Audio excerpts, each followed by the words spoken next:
This is Popular Front, a podcast focused on the very niche and kind of geeky details of modern warfare with me, Jake Hanrahan. Today we're speaking to Danny Gold, a journalist and documentary filmmaker. I've known Danny for a long time. We used to work at Vice News together before it changed direction. Danny has just got back from El Salvador, where he's been reporting on the MS-13 gang and how members are trying to leave by converting to evangelical Christianity in prison. He was in the jails. He spoke to former MS-13 members and 18th Street members, another gang there. He's also going to tell us about the death squads which are organising via WhatsApp who are killing the gangs in their neighbourhoods. This episode is sponsored by defensepost.com.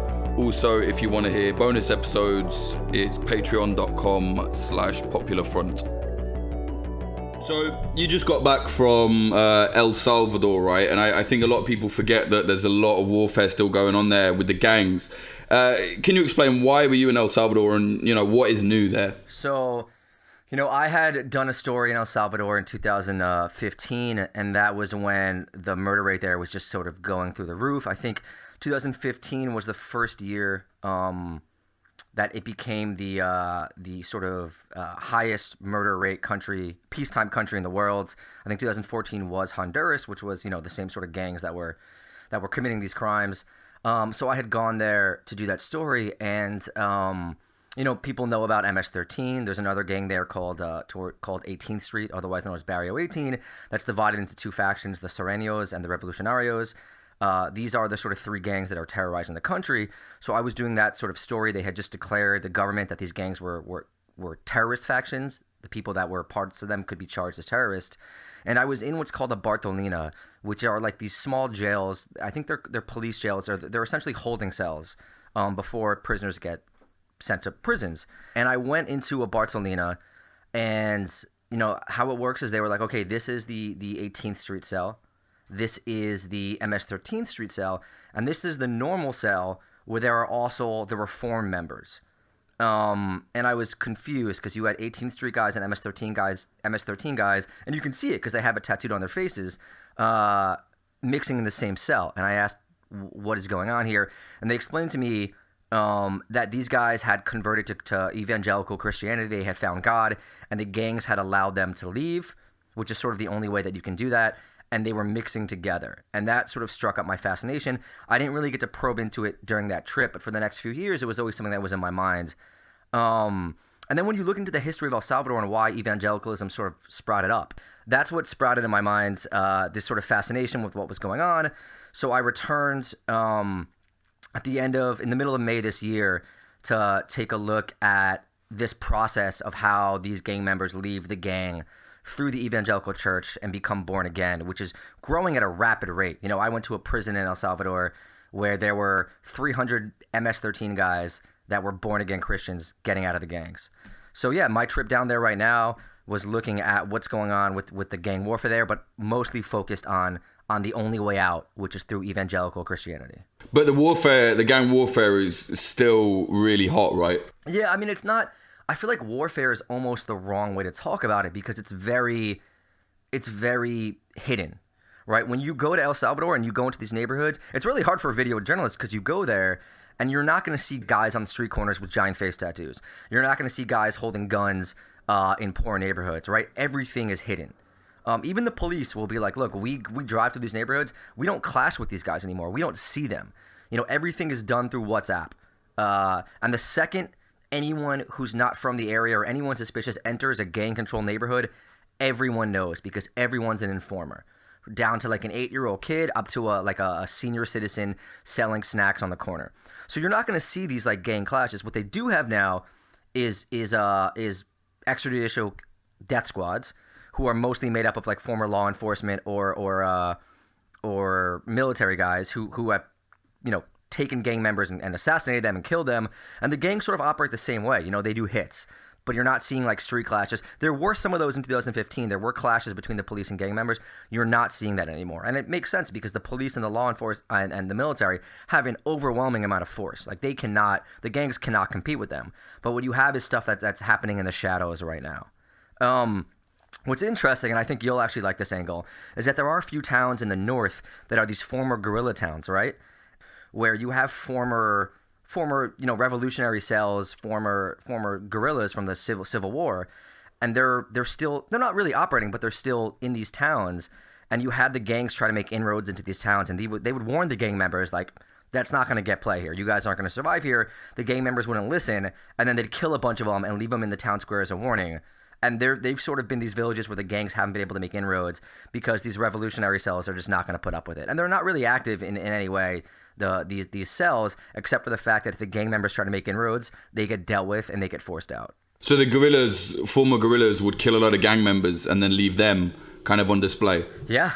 I mean, I wouldn't say a lot, but like anytime these gangs, and it's interesting in El Salvador, which is different, I think, from Honduras and Guatemala, because it's spread out throughout the whole country, right? It's in rural areas now.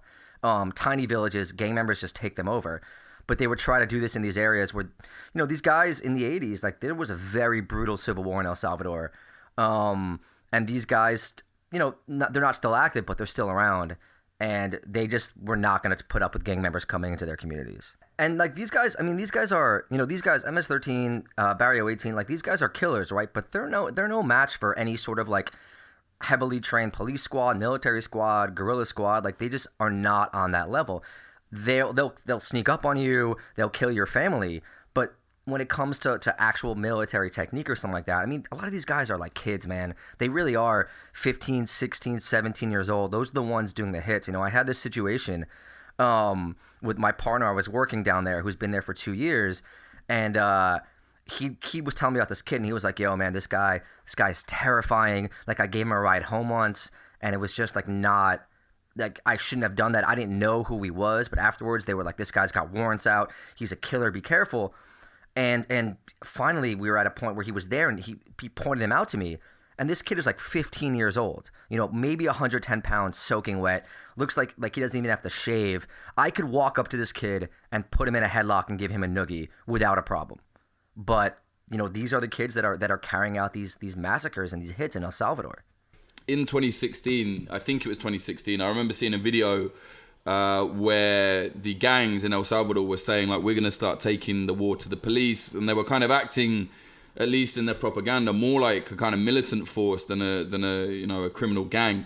And I remember that was, I think, the end of a ceasefire, because there was a ceasefire for a while that was quite good, right? And it lasted. And I think the priests orchestrated it or something like that. Right. So it was the churches are always heavily involved, and it was a former guerrilla, this guy Raul Mahanga, who I've interviewed. That was in 2012 when the ceasefire was negotiated, and I believe it lasted to the middle of 2013. I could be off by a year. But so there's debate about whether that was effective or not, right? Because the murders went down tremendously, but a lot of people say disappearances went up to almost replace those murderers, and it conferred this sort of status on the gangs that they didn't have. Gangs started talking to politicians. There's rumors of like vote trading and vote buying, and the fact that the gangs were, they moved the maximum, like the head gang members out of maximum security prison into regular security prison so they could communicate with their gangs. People were saying they were shoring up defenses and like just sort of like, rebuilding. So there was a lot of talk about how that might not have been as effective as it once appeared, and there's a lot of people that are really angry about that ceasefire. So that ended, I think, in mid-2013, and then 2015, when it really, really went through the roof, the murders. And there were hits on police 2014, 2015, and there were some gun battles, but the reality is that they are just like, overmatched. Like they cannot compete. If you're gonna meet face to face with the police and with the military, like the gang members don't stand a chance. So they talk a big talk. I went out on patrol with the police in 2015, and they were talking about how they're killing police, they're coming after us. I went out on patrol with them again in 2018 in May, and they were like, no, we don't see them. Like the second we enter a neighborhood, they go and they hide, they run around like rats. So why is that? Because, I remember now, just jogging my memory, because I read a lot about this when you first went, when we were both at Vice. And I remember they were finding mass graves in amongst the ceasefire. There was people had to specifically go out and find them and dig up these bodies where, they were like, oh, the murders have gone down, and then they'd find a mass grave, and it was like, actually, like you just said, they're kind of going on. What has changed for the gangs to, I mean, it sounds like they're almost scared or they're on the back foot now. There must have been something that triggered that. So that's what I thought as well. I mean, what triggered it is they had a new policy. So they started the mano dura policy, which is Iron Fist. I think the first iteration was in the early 2000s, and it is exactly what it sounds like. They cracked down hard. And then there was a super Iron Fist that started around 2014, 2015, which again is going after the gangs really hard. Sort of no mercy. At one point, the police were given permission to sort of fire at them, that they wouldn't be, hassled about it. And they went after the gangs really hard. They took a lot of the maximum leaders and they put them in these really, really severe jail cells. So they couldn't communicate with the other gang members. There were rumors while I was down there this time. I saw a photo of these supreme leaders being starved to death, or just starved in general. So the government now is just not really playing around, and that's where you get these talks of death squads that are, former police or current police that are going out there and just killing gang members and suspected gang members. And you've gotten agencies, human rights agencies, NGOs that have done reports on extrajudicial killings, on violations of rights, on police just like going into neighborhoods and just executing gang members or suspected gang members. So again, my impression going down there this time was that they were on the back foot. But I asked the police and they were like, no, I mean, they are growing. They are still growing. They just operate in the shadows now, and we can't do anything about it because they're hiding out really well. And it's interesting because you have the gang members all communicate with their informants on WhatsApp. So you have these chat groups where the second you enter a neighborhood, everyone knows, and the death squads also communicate on WhatsApp. It's almost like this entire war is being fought through WhatsApp. So they had, the El Salvador newspapers are amazing newspapers. If you can read Spanish, El Faro, Factum, they do amazing work. And they had an expose, I think in the beginning of this year, on these death squads that were operating in WhatsApp. And they just got into the chat groups and were just hanging out there as these guys were communicating about like, next time you kill these guys, make it look more like it was a gun battle. You're fucking up. You're making it look too much like an extrajudicial killing. Things like that were happening in these chat groups. It's fascinating. Fuck, that is so fascinating. I mean, modern warfare, right? Like, death squads via WhatsApp. That's crazy. Yeah, it's nuts. Yeah, it's nuts. It's so weird as well. Like, it's so obvious at the same time. You know what I mean? It's like, why would they be using walkie-talkies if they can use WhatsApp? But it's still, I don't know why. I've seen so many things like this, and it always kind of shocks me slightly. Yeah. I mean, it's the situation down there. I feel like people get the wrong impression. It's really, really fascinating. Another thing, too, now is that the gang members aren't, the guys who've joined the gang in the last 5 or 6 years, they're not getting the face tattoos. They don't dress like homeboys. They're not stupid, right? So the leaders have been like, don't get tattoos, don't get this, don't get that. So we'd be walking around, and my colleague who'd been down there for a few years would be like, that guy's a gang member. I'd be like, are you, or was a gang member? I'd be like, what are you talking about? This kid looks like, you're a normal 14, 15-year-old emo kid. And he'd be like, no, like that dude's a gang member. And it's kind of, there's a lot going on down there that I think gets the wrong impression, especially in the States, because of, whatever it was, Nat Geo or Discovery Channel documentaries from like 7 or 8 years ago, where maybe it was like that back in the day, but it's not like that anymore. So they're adapting, it sounds like. Completely. Yeah, for sure. I mean, they know, look, face tattoos look awesome. They're terrifying. And they do a good, it's a good method for intimidating people, but that makes you a target right off the bat. They also end up looking like emo rappers now as well. Like. Right. Well, it's interesting. Mara Salvatrucha MS-13 started as the Mara Salvatrucha Stoners in LA in the 70s. And these were guys with long hair. I mean, it started as like not really a gang, more like a group of dudes who used to like smoke weed and listen to like heavy metal and Iron Maiden and like, hang out together. And it morphed eventually into what it is now. But these guys were like, they look like your like Latin American rockers. And a friend of mine who lived in Honduras in the 90s tells this story of the Rockeros. So he'd be in a neighborhood, and this is the late 90s, so the gangs weren't as extreme as they are now, and he'd be in a neighborhood where there were gang members, and they'd be like, the Rockeros are coming, and they would be scared of these guys who like walked around like, they thought they worshiped Satan, and they had long hair and like wore leather jackets, and people were scared of them back then. Like Latin American Hells Angels kind of vibe. Right. And you see that. I mean, there is a level of the occult with MS-13, and it's not like they really worship, and 18th Street too. It's not like they really worship the devil, but they talk a lot about the devil, and there's a lot of 666 stuff. And the theory is that that's a holdover from these guys in the 70s who were like, into Ozzy Osbourne and Iron Maiden, and like, all the devil talk from back then. And that sort of morphed into this thing that it is now. And you do meet guys who are like, I made a deal with the devil, or like the devil took over my body. I mean, I think what they mean mostly is crack and drugs and alcohol, but they frame it in a way that's like I was worshiping the devil took a hold of me, and now, especially when you get into evangelical Christianity, like this rescued me from the devil. Jesus rescued me from the devil. And, when you're talking to guys who used to, like, chop people up and now they're, praying to Jesus every single day, it starts to make a little more sense than it would normally. Yeah. I think now is a good time to probably talk about what these gangs actually do. Like, we've all heard, MS-13 and 18th Street and their, these kind of evil gangs and whatever. What is their main business, and what do they do to enforce that? So the thing is that these guys are not cartels, right? They are not making a ton of money. These guys are living hand to mouth. Like, a lot of them are really poor. They're not doing well. But their main money is extortion, la renta, the rent. They are making money from extorting everyone in El Salvador. Every business is chipping in, a couple dollars here, a couple dollars there, whether it's bus drivers, taxi drivers, a food stall. Like, that is where their money comes from. That and selling drugs locally. There's also other stuff, car theft, pimping, things like that. But their main business is extortion. These are not like transnational cartels, right? They're not moving large amounts of cocaine. I think in the States, obviously, it's a whole different thing. It operates a little differently. In California, MS-13 and 18th Street are under they're subservient to La M, the Mexican mafia, which controls, Southern California.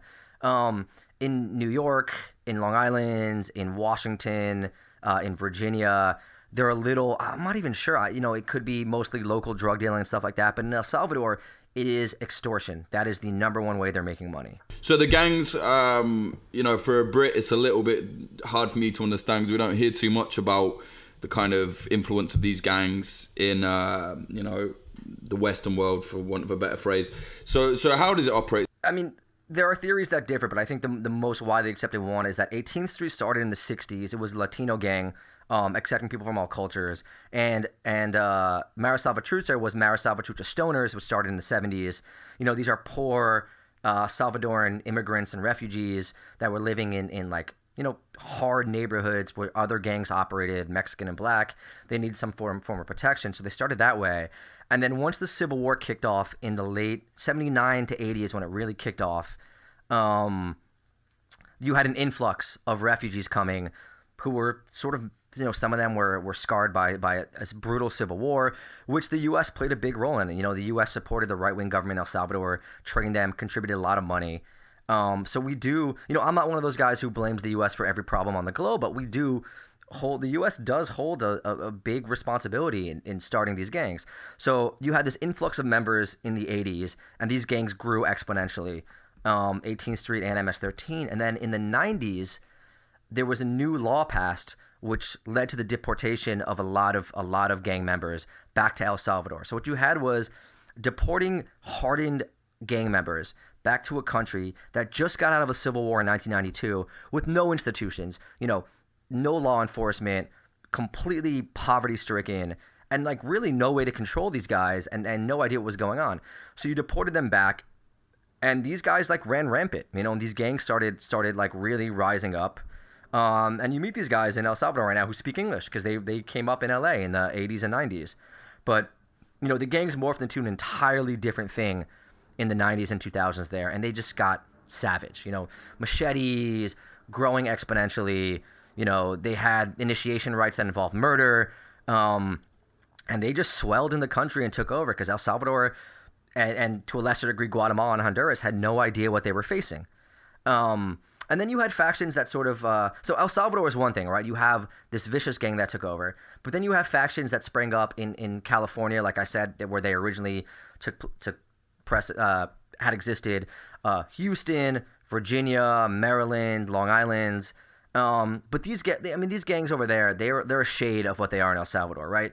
you have this sort of Trumpist idea that MS-13 is invading the U.S., wreaking havoc. They're a threat to everyone, and that is not the case in the U.S. They're a threat primarily to Central American immigrant communities. The same communities that are being sent back to El Salvador and attacked by the policies in the U.S. right now. In El Salvador, they are what Trump describes them as. Like, they terrorize the country. It's not like you walk around the country and you're constantly in fear, but they have a hold over certain neighborhoods, and they're everywhere. They're everywhere. You did have some growth in the past 5 or 6 years in some of these neighborhoods, like I said, in Long Island, in Virginia, in Houston, in Maryland. But it's weird because at the one hand, these gangs are very structured, but it's a loose structure. So the gangs on the East Coast, they don't take like direct orders from El Salvador to a big degree. It's really hard to understand. I don't particularly understand it. They sort of operate differently than the other gangs, even though they are sort of subservient to them. But it's not like a cartel where everything is interconnected, right? They have like autonomous cells, it sounds like. Right. They have some degree of autonomy. And you do have members who have come from El Salvador and sort of led to a growth in these cells. They're not really coming at the direction of the gangs in El Salvador. They're coming for the same reasons that anyone migrates, right? For opportunity, family reasons, or whatever it is. But like it is fair to say that some of these gangs have seen growth over the past 3 or 4 years. And I don't want to say that as an excuse to give credence to like what Trump and the Republican Party is saying. That's not true. But like, you do have a couple members that have snuck in, that have gotten by, and you do have a few members that allegedly were sent. But there's not these levels of like insane communication. They've tried to get more organized. They've tried to like really bring the gangs under some sort of, national organization, but it hasn't really worked out. So going back to how they originated, they were Salvadoran, right? Salvador, yeah. Yeah, so the Salvadoran immigrants came to America in bad neighborhoods. There were gangs there. These guys started their gangs, then got deported when the countries they came from were in total chaos, right? Yeah, I mean, it really jumped up in the 80s when you had a ton of refugees pouring in here that were battle-hardened. So I guess they kind of learned for want of a better word, they learnt their craft, being massive criminals in El Salvador, then came back, then they're all over the place. I don't know. I mean, it's kind of hard to specify that. I think you had some who came in who learned their craft maybe in the Civil War or were, traumatized by what they saw and all the violence they saw. But you have others who learned their craft on the streets of Los Angeles, in the 70s and 80s where, you had an insane amount of gangs that were there and people were poor and they needed money to get by. So I think it's a mixture of that. Like, I don't think you can specify they learned their craft in El Salvador or Los Angeles. I think it's sort of mixed together in the late 70s and 80s. And then they started getting sent back in the 90s, and that's where things just took off to a whole new level inside El Salvador. But of course, the Salvadoran ones that come here, like, they have a level, I think, of the ones that came up in the 90s and 2000s or even the young kids that come here at 16, 17, they are definitely seen as more of a, they have a lot more cred than the ones that have only come up in the U.S. because it's a whole different ballgame out in that country. And then when you come here, you have law enforcement that does not fuck around, and will crack down a lot harder.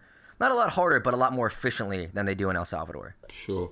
And, whenever you hear about Latin American gangs or, the criminal networks there, the violence is always like absolutely out of control from what I hear anyway, from what you see in the news. Maybe you can talk a little bit about that because you've been there, you've interviewed these guys, you've been on the ground with them. Maybe you can tell us, what have they been up to? Yeah, I mean, the violence is out of control. They do, they chop people up, they torture people. And any transgression versus the gang can be met with like a ton of violence if they think you're speaking to someone else, if you're just going into the wrong neighborhood. They've had talks about not putting people's addresses on IDs in El Salvador because of that reason. It will be met with violence. You meet a lot of people have family members that have been targeted, that have been attacked, and a lot of stuff happens within the gang itself as a form of discipline. Like, gang members kill their own. It's really, when I say kill their own, I mean like that are in the same gang as them. So there is an extreme level of violence. Like, homicide there is a way of life with these gangs, and they do not tolerate any form of any transgression, any dissent. And you have to really negotiate when you go into these neighborhoods that are gang controlled. And you've got to be really careful that the people you talk to, there's a level of fear there. People do not want to appear on camera. People don't want to be seen talking to journalists because any sort of questions the gang has will be met with violence. They're not gonna be understanding when it comes to anything they perceive as going against them. And how well armed are they? I mean, they do a lot of their murdering with machetes, but they have guns. I don't think they have AKs hidden in every neighborhood, but they have guns, they have handguns, they do have some guns like that. You're not going to see them, but they're not. These aren't cartels. Again, they're not cartels. They're not a bunch of dudes with AR-15s running around the country, but they get the job done one way or another. I think it's really interesting that they sound kind of well organized, but still quite ragtag still. Right. It's a hard thing because there are so many contradictions. On the one hand, you meet these kids and they're, like I said, they're like 15 and 16 years old. They're wearing like mesh shorts and a tank top, and you're like, these can't possibly be well organized. But they see everything, they hear everything, and they will figure stuff out, and they will they have a network and they kill people very, very easily. And if they find stuff out, and they do find out everything, they will go after you. So it's really hard to wrap your head around it because it seems so loose and so unstructured. But at the same time, there is this level of organization there that, allows them to strike out at people that they need to strike out at. So it is. And you read, even these researchers who spend years looking into it are still sort of talk about the contradictions and the, like, trying to wrap your head around what they actually represent. And it's hard. It's not easy. And again, I'm speaking of El Salvador. I haven't really focused on them in Honduras or Guatemala. Obviously, I think it's different in some of these countries, but in El Salvador, that's the way it is. Like, I stayed with a friend who lives in a beach community, and you have, MS-13 beach gang, and we'd be walking on the beach, and you'd be like, those are some of the kids right there. And there are like these like 15 and 16-year-old kids playing in the water with their dogs who are just like horsing around. And that's MS-13 to a degree. And you're just like, what the and like, we'd joke around. I'd be like, look, the two of us could easily take the five of them. And then they'd come back and murder us afterwards. Jake, you're a big guy. You could wreak havoc across the country if it was just fist fighting. I'm telling you, these guys are not that scary when it comes down to it. And especially when I was spending time in the church, even the guys with the, whose faces are blasted with the tattoos, you get to meet these guys, and they're just like sort of these somewhat adorable, cuddly figures who just seem like they want a hug and a pat on the back. And then you hear their background, and you're like, whoa, these guys. So you get friendly with these guys, and then someone's just like, yeah, I mean, that guy was in jail for murder. Like, that guy tortured people. And it doesn't make sense to you, but that's just kind of how it is. And so you were there, as you just said, you were there, 2 months ago, right? Tell us why you went. What was your story there? So my story was focusing on the gang members who are leaving. And the way they leave is through the evangelical church. And it's really interesting because, El Salvador was a primarily Catholic country. The Civil War kind of really kicked off when a priest, Archbishop Romero, bishop, was killed in the 80s. In 1980, and that's how the thing kicked off. So El Salvador was a primarily Catholic country, but evangelicalism has really sprung up in the 80s, and it was sort of promoted by the right wing there, because Catholicism back then was preaching liberation theology, right, which is standing up for the poor. It is what it sounds, liberation theology, and that was encouragement to the guerrillas. But evangelicalism is much more accepting your path, suffering through God and all that sort of thing. So it was promoted by the right wing, by the aristocracy. Some allege it was promoted by the CIA. And you had churches going down there and preaching their mission. So evangelicalism has shot up tremendously in the country in the 80s. And, the gangs have always had a weird relationship with the church. They're some of the only ones who can work in these communities. And somehow it was decided that, like, the only way out through the gang, which, you're in for life, is by becoming an evangelical Christian. So you have these movements starting up in prisons right now, and some outside, where you have people really converting to evangelicalism, and they have to be serious about it, right? The gangs will watch you. If you say you're a convert, and you come out and you're seen drinking, you're seen cavorting with, like, prostitutes and all that, they'll kill you. Like, you really have to stay on the straight and narrow if you're going to say this, because it is a way out to a degree. And a lot of these guys, maybe they have beef with their own gang. Maybe they've snitched on someone. Maybe they have beef with another gang. And it doesn't make them untouchable, right? But it does give them a level of protection that they wouldn't have through anything else. So what's this fascinating world? Well, these guys who live these lives of like, drugs, gangs, violence, doing whatever they wanted, partying all night, become these evangelical Christians, and they have to stay on that path because if they slip up, they could easily get murdered, like without a doubt. And they are watched. They are watched by the police who don't believe them. They are watched by their own gang. They are watched by rival gangs.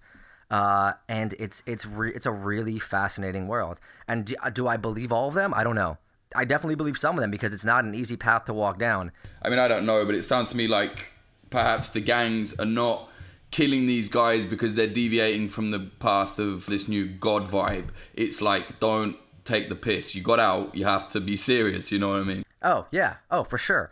And some of them you meet, I mean, some of these guys were like dudes who were using hundreds of dollars of drugs a day, living like kings, and now they're living in these one-room shacks and like devoting all their time to preaching and doing stuff like that. And some of them seem sincere. The others, I don't know. And even the ones that are sincere will tell you, like, yeah, some people use this as a mask to get out. If they owe a debt of money, if they're in a lot of trouble. And some of them who even take the plunge and become super evangelical Christians end up getting killed. A guy who we had met was killed in front of a church last week. He was an 18th Street guy. He was killed allegedly by MS-13. So it is not a complete get out of jail free card, but yeah, it is. And it's weird, because you see these guys who really think the only way out is the church, and you do have hundreds of members of people converting. And it provides this structure that a lot of these kids who join these gangs, they come from broken families. They come from like, they've either run away from home or the parents are alcoholics or they don't have parents, and they join the gangs, and the gangs are a structure and a family to them. And then getting out, the church is the same thing. It gives them guidance. It gives them a brotherhood that they don't have anywhere else. It fills one hole as the gang did, I guess. Right. So it's a fascinating phenomenon. And some of the gang members talk about the church as the only way because there is not a lot of programs for these guys if they want to leave the gangs to get out. There's not a lot of job training. The government provides very little. In jails, there's a Yo Cambio program, I Change, which I witnessed and really does seem like it's working inside, but they get out. They have these stigmas. No one wants to hire gang members. If you have facial tattoos, like, you're screwed, And you were in the jails, Danny. Like, that is something I'm interested in. You were in these jails where the MS-13 gang members are on the 18th Street. What is that like in there? So we saw a jail. I mean, we saw the jail they wanted us to see, right? We got permission. It's not like 10 years ago where you could just go in and the gangs completely control the jails and they're having parties in there. Some of the earlier documentaries you can see on El Salvador, you can see that sort of thing. We saw what they wanted us to see, and what I saw was like pretty phenomenal in terms of rehabilitation. We were in a jail with in a prison with 300 apanteos is the name of the prison, with about 300 converts. There was one guard watching all of us. These guys were in these were praying really fervently. Then they had these talking groups. They had gardens. They were sewing. It seemed like a pretty phenomenal thing. But again, that's what they wanted us to see. There's the section for the non-converts that we were not allowed in, which I'm sure is a lot harder of a way to live. And then there's the really serious jails, which we can't get into, which again, there are rumors that the maximum leaders of the gangs are being starved. I can't confirm those. I saw a photo. I was down there. We were with a reporter who was working on the story, but it's pretty gnarly.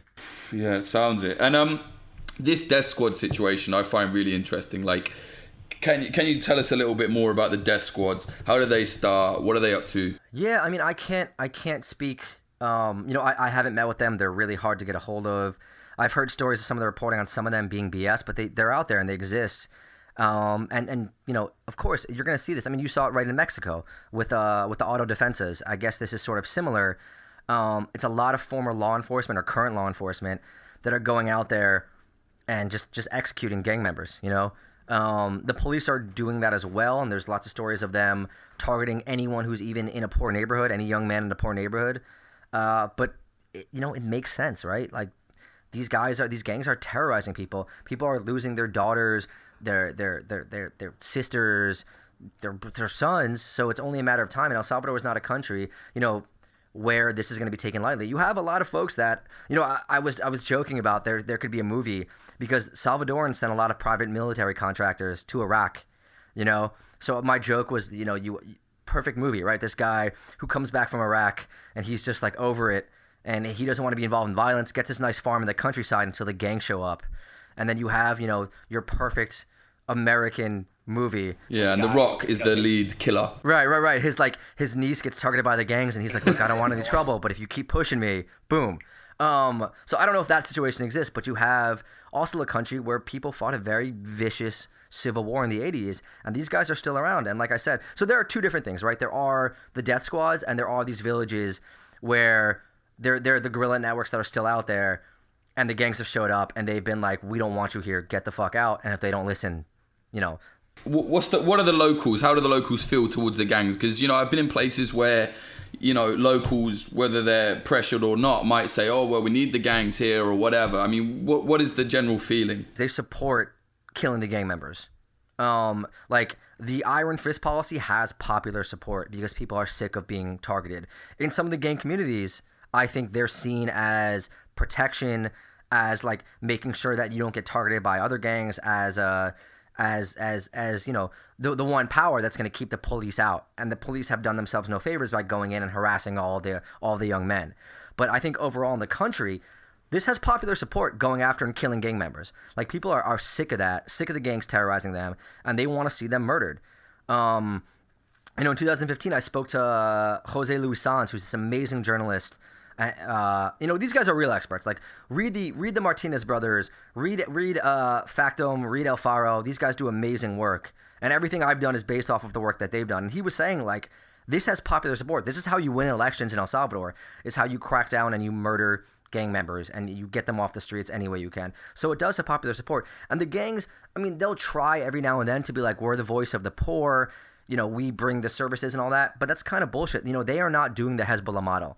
They are not providing services. They are not providing water or free water or doctors or NGOs and stuff like that. And it's got this level of weird irony, because the gangs will like complain how the government doesn't come and provide services. The NGOs don't come and provide services. Everyone leaves our neighborhoods, like, we're just poor, no one cares about us. But these agencies can't go into the neighborhoods because the gangs won't let them in. So you can't have it both ways, buddy. Like, you got to make a decision. You can't complain about a lack of services if you're also not going to let these guys in to provide any sort of like healthcare. And we were there. We were in Distrito Italia, which is a heavy MS-13 neighborhood. When one of the churches there had organized some sort of like, healthcare carnival where, there was preaching, but there were also like little booths that were providing, eye doctor tests and tests for various diseases and stuff like that. And that was a huge negotiation by the churches to get them in. And we had a situation when we were threatened, me and my colleague, by MS-13, because we were around the church service, and we walked a little bit further. And how it works is, they'll send the little kids up to you, 8 or 9 year olds, and they'll be like, those gang members over there, and they'll point off at the distance, say that if you walk any further, they're gonna beat you. Oh, Danny, man, Jesus. So we turned right around. But of course, there is a level of protection that you have as a white foreigner. This is white privilege to the extreme. We walked down, like, me and my colleague, we both have a lot of tattoos, and we walk down the beach in our tattoos. You can't do that if you're Salvadoran. Right. You get scooped. Yeah, you will be in a lot of trouble because we have this sort of thing. Look, don't get me wrong, there have been journalists that have been killed down there, but it's a lot of attention if you're going to kill a foreigner, if you're going to kill a foreign journalist. It's not something that gangs want to do.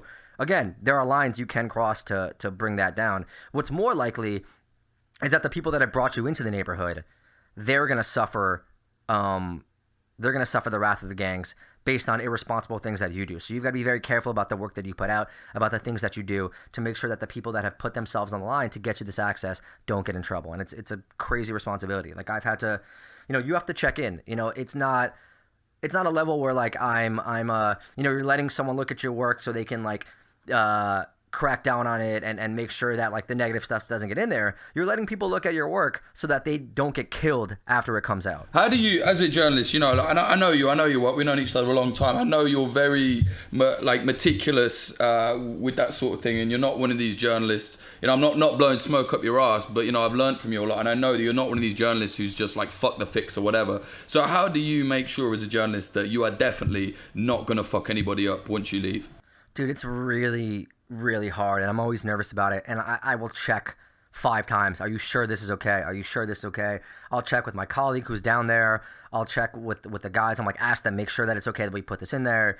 And I still don't know, you know? They will give me if they give me the okay time and time again, then I'm going to do it. But there's also stuff that you leave out that you really want to put in there that you just can't do because it will be a risk, and it sucks because it sometimes can make the piece a lot better. But that's a sort of thing that you have to do because look, I don't want that on my conscience. And even shooting in these neighborhoods, like there's a lot of stuff where you want to sneak a couple shots here and sneak a couple shots there.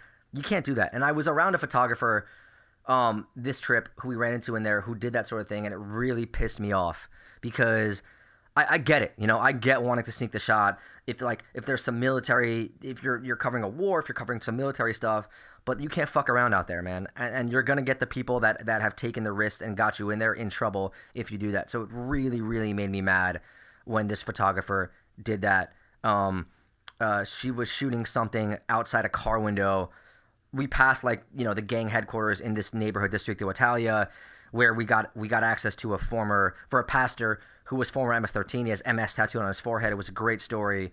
And on the way out, this person was shooting photos at the car window, and we heard a gang member yell, "No photo, no photo." Don't do that. Like, do not do that. And there are way too many journalists who are willing to do that. And you leave, and you're fine, and maybe your editor's happy, but you fuck over the people that don't have the option of leaving. It's very different as well. Like, for example, frontline kind of conflict, you know, as you've done, if you shoot something like that, it's a bit different. Like, generally the danger is at the front line. With this, even though you said it isn't warfare, you know, it kind of is, because the danger is everywhere at every second, right? Right, and it is warfare, which you know, it is a low level war. You know, it's any insurgency or guerrilla war. You know, people are getting killed at a rate that's extremely high, and it goes into the way you classify war, right? And that goes into the way you classify refugees. We don't treat people coming from the Northern Triangle as refugees in this country, and we really should, because they are fleeing. You know, they are fleeing vicious gang warfare, and it's really hard. You know, I'm not an expert on those classification systems. I think you got to talk to academics about that. What classifies it as war? What classifies it as not? And it gets even weirder when you start classifying the gangs as terrorists.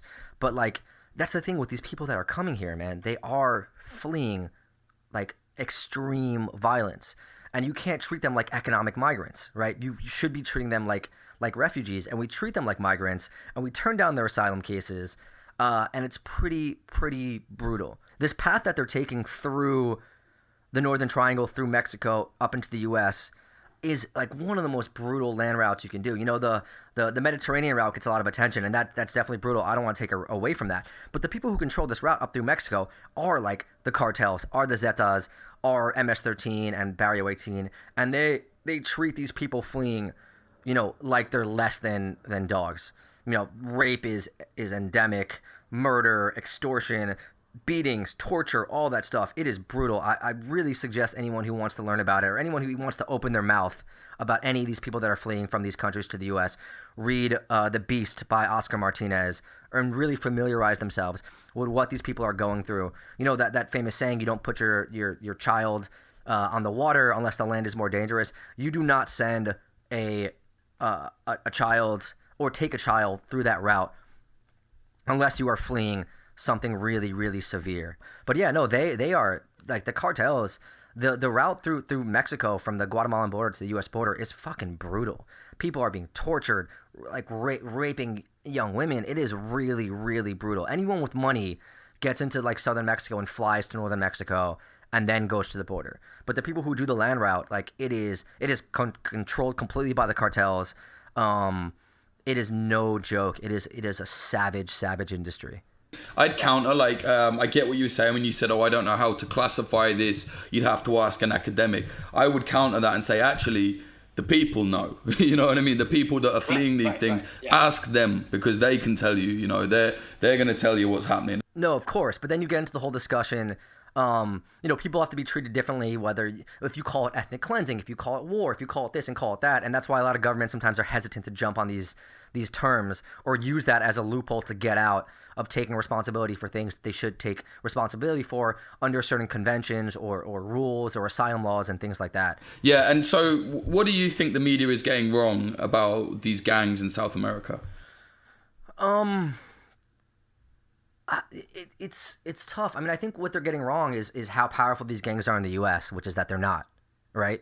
The people that they're targeting are Central American immigrant communities. They are not a threat. I mean, depends on what you mean by the media. Like any GOP politician who's talking about MS-13 this, MS-13 that. I'm not saying don't target MS-13, but they're not coming into your homes in suburban Iowa and they're not targeting your children, right? They're targeting the very people that these insane policies of treating these Salvadoran immigrants like they're trash. They're targeting those people.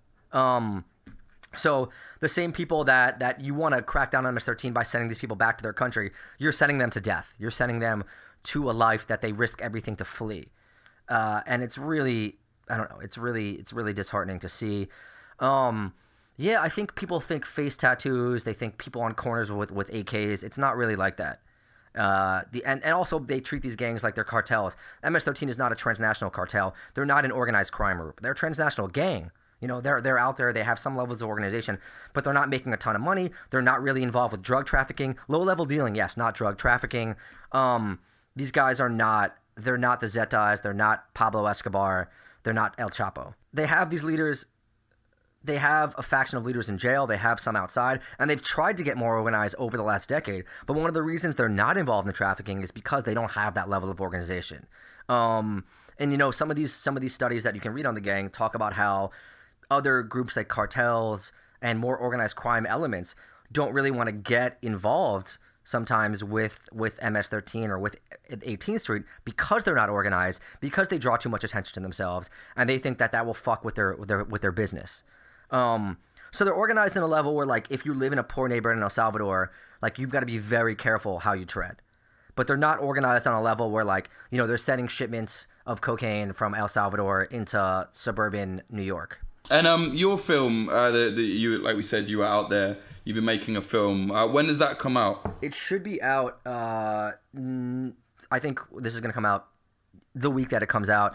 It'll be up on The Guardian, and that focuses primarily on the reform members in the churches and their struggle. We're in the prisons a little bit. But I should have some more pieces coming out. I'm working on a video piece for The New Yorker. I'm working on a couple print pieces that should be coming out over the next few months. But yeah, the main piece should be out this week. So today is Saturday, the 7th of July. So we're going to say, next week, basically. So Yeah. I would assume the 9th, 10th, 11th, it should be coming out. Okay, excellent. And where can people find you to keep up to date with your reporting? My website is DannyGoldJournalist.com, which hasn't been updated in 2 years because I'm lazy. My Twitter is DGIsSerious, and my email is dgold0101@gmail.com. If you want to pay me money to do journalism, please contact me there. If you want to pay me money just to, pay me money, you can also contact me there because I could use it. Is there anything else you want to say before we wrap it up? We covered it. I mean, look, I don't want to give any sort of cred to the stuff that you're hearing about MS-13 from Trump or from the Republican Party. I want to be very clear about that. Yes, they are a vicious, brutal gang. Yes, some of them have come into the U.S. It's a very minor number. Do not let these people use the brutality of MS-13 as a catch-all to target Central American immigrants, Central American refugees, people who are fleeing, undocumented immigrants who are fleeing the very gangs that they warn about. Because the way they talk about these gangs, that's how they actually are in El Salvador. And I also don't want to give the impression that El Salvador is a place that you shouldn't go to. It is a beautiful country. The people are very warm. If you're a foreigner going there to hang out at the beach, you're not going to be targeted by MS-13. And there are plenty of people who go about their day in El Salvador that don't deal with the gangs and don't have any element of the gangs in their lives. It's that weird contradiction, which I'm sure you've worked with Jake, where it's like, yeah, things are really bad in certain places, but it's also a normal country in some regards as well, and it's hard to strike that line because the kind of work that we do is always about the worst elements of a society and the worst elements of a country. I don't want to give people this this concept that like all Salvadorans are involved in this life or are targeted by this life. So it's that weird middle ground where you try to really capture the violence and the suffering that these people are going through at the same time. I don't want people to think that El Salvador is only that. Yeah, definitely, man. I often say to people, like, one of the best things that I've ever experienced whilst in, like, you know, chaos and reporting from fucking horrible situations is I've always met, and it is a very big cliche, but I think it is because of when your culture is turned upside down, you see the best people around there. You know what I mean? I've met some of the nicest people ever in the worst situations. Right, and it's also the exact same way, but it's also like, you know, imagine I went to like the worst neighborhoods in Chicago and just like hung out with like, you know, all the Chief Keef affiliates and portrayed Chicago as just that. So I want to just be very clear that the entire country is not that. Unfortunately, the kind of work that I do is you go there and you focus on those neighborhoods and that situation. So I just want to be very clear about that and about how things work that way. Cool, man. Any coming trips coming up to anywhere good? What are your plans? Dude, try to keep earning a living. I have a trip I'm trying to do in Slovakia, but it's sort of a personal project. I'm going to interview the man who saved my grandfather from the Nazis, and his family hid my grandfather like Anne Frank style. But no, nothing as of yet. Just finishing up this stuff. I have a story coming out in Wired in the September issue, having to do with a tech company in Syria that I think is going to be pretty fascinating, so keep an eye out for that. And that's it right now. All right, excellent. Cheers, Danny. All right, thanks so much, Jake. That was Danny Gold speaking about MS-13 and 18th Street, the violent gangs in El Salvador, and how they've been trying to drop out of the gang life by converting not to Catholicism, as you'd expect in El Salvador, but to evangelical Christianity in prison. This episode was sponsored by defensepost.com, defense with an S. Also, remember, if you want to help Popular Front grow up into something else and also get bonus episodes that you won't get anywhere else, go to patreon.com/popularfront. If you want to keep up to date online, just follow me on Twitter. That's Jake_Hanrahan, HANRAHAN. If you go on the site, you'll find all the episodes there as well. That's jakehanrahan.com/popularfront. Music in this episode, the intro was Home and the outro was Son of Old. It's got a Final Fantasy VII Sephiroth sample in there. If you've ever played that game, you'll probably recognize it. Find Son of Old's music at soundcloud.com/son-of-old. And if you like the podcast, please do consider doing a review on iTunes or wherever you listen to podcasts, because it does help it. Right now we're doing really well. I think it's been out for 2 months. We've got 12,000 individual downloads. So I'm really happy with that, and I'm hoping that we can move it on, make it a weekly show if the Patreon gets moving, and hopefully build Popular Front into something else.